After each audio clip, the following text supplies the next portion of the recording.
안녕하세요. 학창시절의 일기도 잘 안 쓰던 제가 저희 이야기를 이렇게 여러분들께 들려드리게 될 거라고는 생각해 본 적이 없어요. 결혼 4달 만에 돌변한 시어머니와 자기 어머니 등에 업고는 자기 세상이다 칼춤을 추던 남편에게 한 방 먹여줬습니다. 결혼 전에 그러셨다면 애초에 결혼할 생각조차 안 했을 텐데 결혼식 올리자마자 저렇게 그러시니 참 유감스럽고 당황스러워셔. 처음 사건의 발단은 아마 결혼 준비를 하면서 생긴 일이라고 생각하네요. 저와 남편은 요즘 흔히들 한다는 반반 결혼을 했습니다. 반반 결혼 진행하면서도 예단이다 뭐다 해서 시어머니께서는 돈 맨 끝자리 한 푼이라도 손해보는 기분 들지 않게 뽕을 뽑으려고 하시는 느낌을 받았어요. 반반 결혼 이야기도 사실 따지고 보면 남편이 먼저 꺼낸 말에 제가 동의를 한 일이기도 하고 저 또한 요즘 천청부지로 치솟은 집값에 남자가 집하는 게 당연하고 여자만 혼수해오는 시절 이야기는 통하지도 않는다는 생각을 가지고 있었고 그게 요즘 같은 상황에서는 당연한 것이라 생각했었거든요. 반반 결혼을 하는 데 있어서 저는 아무런 불만이 없었고 오히려 나중에 우리 집에서 더했네 니네가 덜했네 이런 이야기 나오는 거 싫어서 되도록 시어머니가 원하는 대로 맞춰가려고 했습니다. 대신 저도 무작정 손해만 보고 싶지는 않았기에 어머님의 요구가 좀 지나치다는 생각이 들면 저도 다른 방법을 동원해서 최대한 현실적인 상황이 되도록 노력했습니다. 예를 들면 어머님께서는 막바지에 가서는 남들 다 받는 명품 가방 하나를 받아야겠다는 식으로 말하셨는데 그 금액대가 몇백만 원이 넘는 고가의 가방이었거든요. 그래서 그럴 바에는 차라리 양가에서 금으로 예물을 맞추는 게 좋지 않겠냐는 식으로 최대한 형평성 있도록 조율을 해가며 반반 결혼하는데 여자라고 예단 같은 거 더하게 유도하시는 어머님의 작전을 피해갔어요. 어머님이 그때는 그러려니 넘어가시는 건 줄 알았는데 그게 아니었던 거죠. 어머님은 제가 영악하다고 받아들이셨고 그 일을 가지고 어머님 말에 꼬박꼬박 대들고 토다는 며느리라 생각하고 저에게 앙심을 품으셨던 거예요. 말씀드렸다시피 저희가 반반 결혼을 했으니 저는 당연히 결혼 후에 버는 돈을 각자 알아서 관리할 생각이었습니다. 남편이 다니는 직장이 나쁜 편이 아니고 회사 이름만 두고 본다면 이름만 들어도 웬만한 사람은 다 알 정도로 제가 몸담고 있는 회사보다 훨씬 유명한 곳이었습니다. 월급은 제가 훨씬 많기는 했지만 주변에서 보기에는 남편이 저보다 더 성공한 사람처럼 들렸을 거예요. 아무튼 반반 결혼 이야기 꺼낸 것도 남편이고 각자 부모님께는 셀프효도로 알아서 잘하자고 말 꺼낸 것도 남편이었습니다. 그래서 저희는 벌어온 돈에서 대출이자나 생활비를 각자 월급의 일정 비율로 계산해 똑같이 내기로 했었습니다. 그러니 따지고 보면 생활비로 나가는 돈이 제가 더 많은 상황이었지요.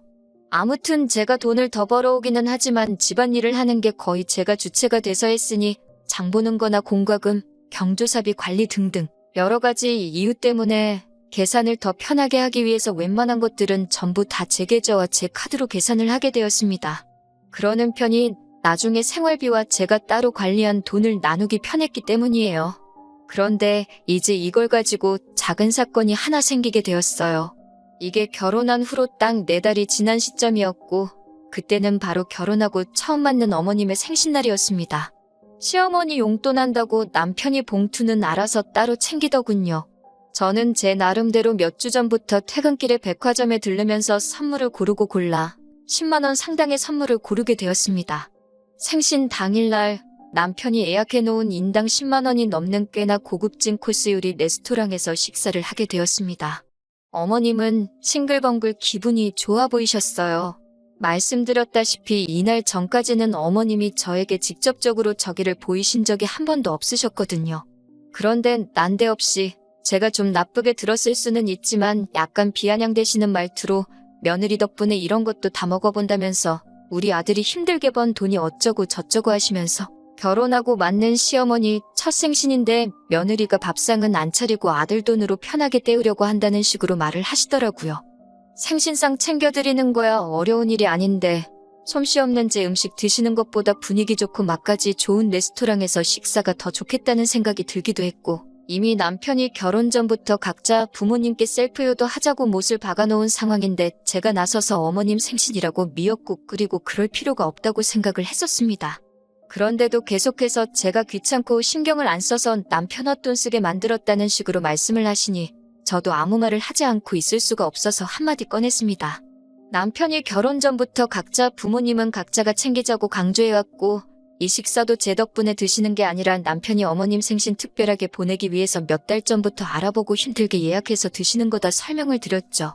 정확한 사실관계를 알려드리고 싶었는데 어머님 눈치가 아주 귀신 같으시더라고요. 제 말을 딱 듣고 모든 상황을 단번에 파악해버리신 거예요. 봉투 따로, 선물이 따로 있으니 어머님께서는 대번에 이 봉투는 아들이 준비한 거고 너는 고작이 향수 하나를 준비한 거냐? 뭐 이런 식으로 물어보셨어요. 달리 변명할 여지도 없고 숨길 이유도 없다고 생각해서 그렇다고 맞다고 대답했습니다. 그러니 어머님이 좋은 기분 유지하고 계신 것도 잠시였고 아주 입맛이 다 떨어졌다는 듯한 표정으로 아들 앞에서는 생긋생긋 웃으시면서도 곁눈질로 저를 째려보며 눈치를 주는 게 느껴졌습니다. 그리고 그 어머님의 생신날을 기점으로 어머님의 며느리 잡들이가 시작이 되었어요. 자랑은 아니지만 저는 제 수입에 자부심이 있습니다.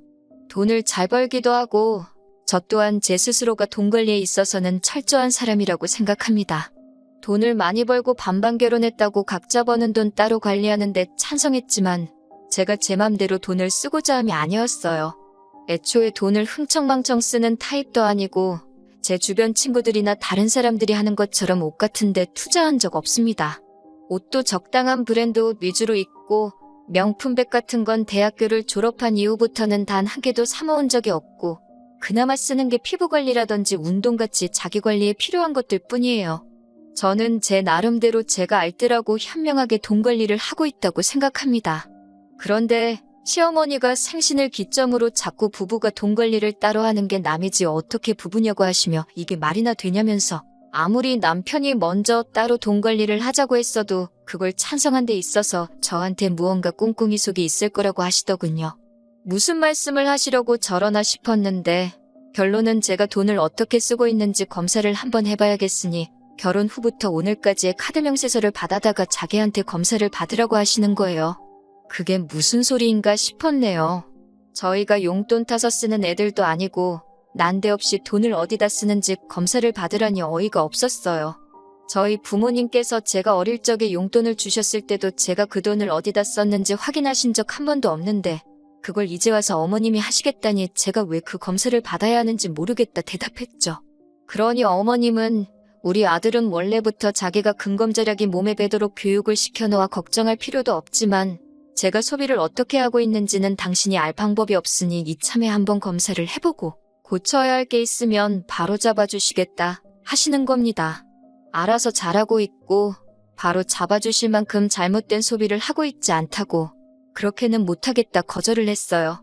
한참 동안 돈이 어쩌고 저쩌고 경제가 어쩌고 저쩌고 하면서 잔소리를 들어야 했지만 끝까지 그렇게는 안 하겠다 정확하게 제 의견을 전달했습니다. 퇴근하고 돌아온 남편하고 이 이야기를 가지고 2차전을 하게 될 줄은 상상도 못했어요. 남편은 집에 오자마자 대뜸 어머니한테 이야기 다 들었다고 며느리가 시어머니한테 그게 뭐하는 버르장머리냐고 하면서 다른 것도 아니고 어른이 여태까지 축적된 삶의 지혜를 나눠주시겠다는데 제가 뭐라고 그걸 거절을 하냐고 따지는 거예요. 당신한테는 그게 삶의 지혜일 수도 있겠지만 나는 어머님이 내 일거수일투족을 감시하고 내 자유를 억압하는 걸로밖에 보이지 않는다. 어머님은 그저 내가 돈을 어디다 쓰고 있는지 궁금한 거 아니냐? 괜히 꼬투리 잡혀서 한 소리 듣고 싶은 마음도 없고 그렇게 할 생각도 없다. 반대로 친정어머니가 당신한테 카드 명세서 달라고 하면 보여줄 거냐 따졌습니다. 그러니 남편이 자기는 한점 부끄러울 게 없으니 당연히 보여드린다고 하면서 저보고 뭐 캥기는 게 있으니 안 보여드리는 거 아니냐고 어깃장을 부리기 시작하는 거예요. 애초에 저희 어머니가 남편한테 카드 명세서를 보여달라 하실 일도 없겠지만 남편은 계속 제가 싫다는 의사를 표현하니 네가 떳떳하면 그걸 숨길 이유가 뭐가 있겠냐고 하면서 어디 못 보여줄 정도로 허투루 돈 관리를 하고 있으니 그런 게 아니냐고 하더라고요. 그러더니 제가 관리하고 있던 생활비까지 들먹이면서 자기한테 생활비 받아다가 어디 돈 빼돌리고 있는 거 아니냐는 식으로 말을 하는 겁니다. 애초에 생활비 관리도 지가 머리 아파서 하기 싫다고 떠넘겨놓고서는 이제 와서 내가 생활비 관리를 하는 게 마음에 안 든다고 떠드니 어이가 없었죠. 그래서 남편한테 알겠다고 그러면 앞으로 생활비 관리는 당신이 하라고 했습니다. 집안일도 나 혼자 거의 다 하는데 집에서 돈 계산하느라 낭비하는 시간이 아까우니 당신이 가계부 쓰고 다 하라고요. 나도 당신 마냥 월급날에 늦지 않게 생활비 보내줄 테니까 그 돈 맞춰서 당신이 장 받아가 집에 채워놓고 관리비 내고 자동이체 걸어놓은 거 하나씩 다 확인하라고 했어요. 여태까지 저를 무슨 공경에라도 빠뜨린 듯 큰 소리를 떵떵 치더니 막상 자기가 그걸 하게 되면 귀찮겠다는 생각이 들었는지 딴청을 피우면서 생활비 이야기는 쏙 들어가더라고요. 제대로 대답도 못하고 있길래 남편한테 카드 명세 서고 카드 명세서 편지 봉투고 아무것도 보여드릴 생각이 없으니 그건 그렇게 알라 쏘아붙였더니 남편이 대답도 못하고 낑낑대다가 거실로 나갔습니다. 아무튼 이런 일이 있고 나서 얼마 지나지 않은 뒤였어요. 아침에 일어나니 남편이 조기축구회를 나간 건지 웬일로 일찍부터 집에 없더라고요. 집 정리를 대충 하고 차 한 잔 내려 먹으니 시간도 많이 남아있고 해서 오랜만에 집에서 편히 쉬려고 했습니다. 그런데 어머님한테 전화가 오더니 갑자기 저를 좀 봐야겠다 하시는 거예요. 그래서 이쪽으로 오시려고요 물었더니 며느리가 시어머니를 오라가라 한다며 역정을 내시더군요. 아니, 남편이 아침 대바람부터 어딜 기어나간 건지 보이지가 않는데 남편 없이 시댁에 저 혼자 가서 뭐 하겠어요? 그래서 그렇게 대답한 건데 시어머니는 자꾸 제가 말대꾸를 한다 하면서 화를 내시는 겁니다. 그렇다고 어머님을 제가 이겨먹는다고 뭐가 크게 달라질 것도 아니고 요 근래부터 계속 어머님한테 덤비기만 했으니 저도 한 수 졌고 알겠다 말하고 점심 되기 전에 도착하겠다 말씀드리고 시가로 향했습니다. 시가에 가니 어디 갔나 했던 남편이 어머님 옆에 양반다리를 하고 나란히 앉아 있었어요. 아침 대바람부터 어딜 갔나 했더니 지네 엄마한테 간 거였네요. 어차피 저를 따로 부를 생각이었으면 아침에 저랑 같이 움직이지 왜 나만 혼자 대중교통을 타고 와야 했는지 어이가 없었습니다. 아무튼 어머님은 제 인사를 받기도 전에 저보고 이리 좀 와서 앉아보라고 하시는 거예요. 무슨 일로 부르셨냐 물으니 제 버릇을 고쳐주려고 불렀다 하시는 겁니다. 왜 저러시나 싶었는데 품에서 카드 명세서를 딱 꺼내시더라고요. 보니까 남편이 우편함에 있는 걸 가로채서 지 엄마한테 아침 눈 뜨자마자 일러 바치러 온 거였구나 하는 생각이 들었어요. 그걸 꼭 봐야겠다는 시어머니도 웃겼지만 카드 명세서를 가로채서 어머님 가져다 준 남편이 더 웃겼습니다. 솔직히 그 상황에서 집안을 뒤집어버리고 싶을 만큼 화가 많이 났는데 일단 참았어요. 어차피 카드 명세서 안에 흠잡을 곳 하나 없을 거 알고 있었으니 차라리 두 번 다시 제가 돈 쓴 거 가지고 두 번 다시 이야기도 꺼내지 못하게 정확하게 제 할 말을 하는 게 낫겠다 싶었습니다. 결제 내역을 보고 무슨 공부라도 한 건지 명세서 곳곳에 동그라미가 쳐져 있고 뭐라 메모가 써 있더군요. 마땅히 건드릴 말이 없으니 마트에서 장 본 거 가지고 말을 꺼내시더라고요.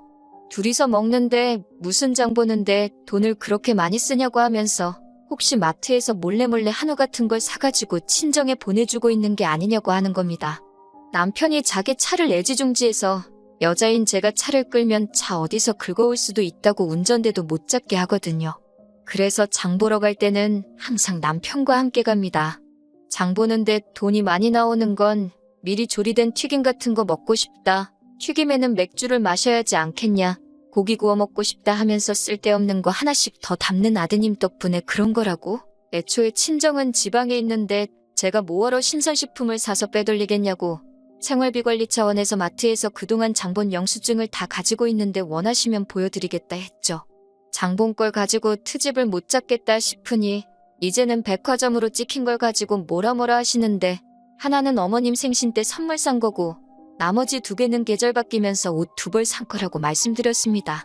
제가 무슨 옷을 한 번 입고 새 옷을 사는 것도 아니고 계절 바뀌면서 두 벌 산 게 큰 문제가 되나 싶었죠. 그런데 어머님이 며느리가 시어머니보다 좋은 옷을 사 입을 수가 있느냐고 뭐라고 하시는 거예요.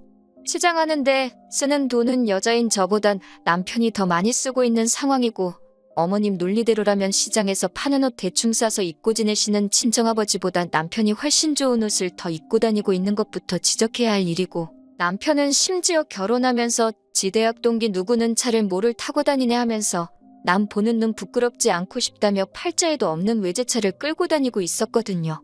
더 들어봤자 제가 카드로 커피 한두 잔 사 마신 것까지 문제 삼으실 것 같아서 제가 나서서 한마디 했습니다. 돈 아끼는 거 누가 좋은 줄 모르냐고. 남편이 차값으로 달달이 내고 있는 돈이며 술값으로 나가는 돈부터 뭐라고 하시는 게 맞지 않냐. 저의 버릇을 고치기 전에 어머님 아들부터 교육을 다시 시키셔야 하는 거 아니냐 말씀드렸어요.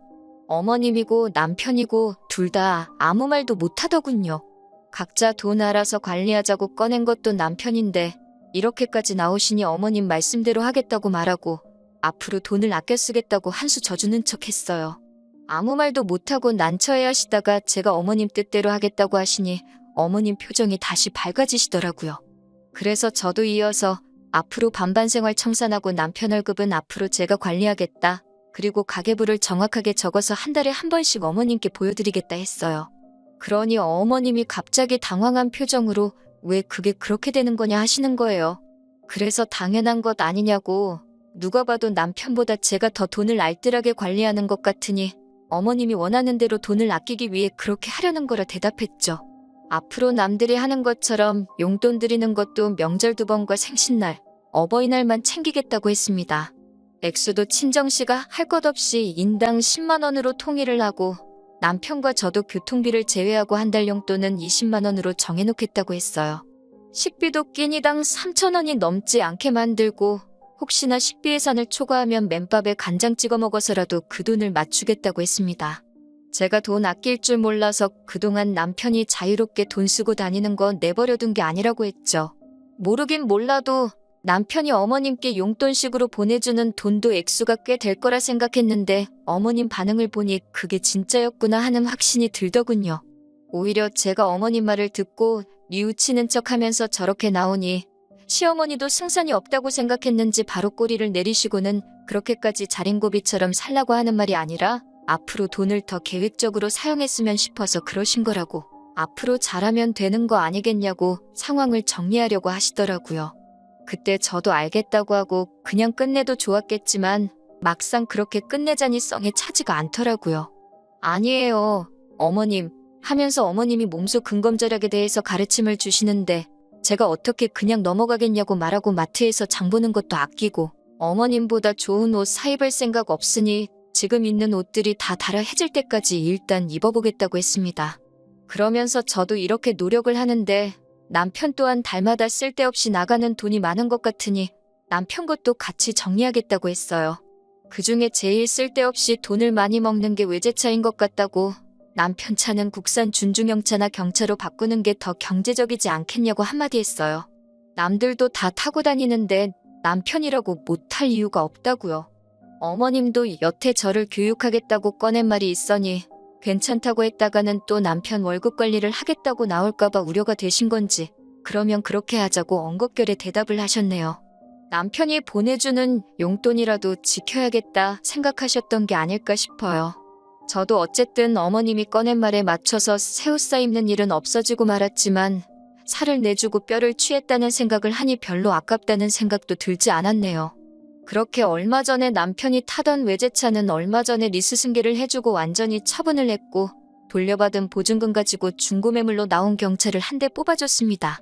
동네 운전 못하는 여자들이나 타고 다니는 차 같다고 툴툴대더니 외제차 끌던 적에는 기름값이 얼만지간에 비가 오나 눈이 오나 그 차 끌고 출근하겠다 하던 남편이 요즘은 차는 거들떠도 안 보고 지하철을 타고 다니네요.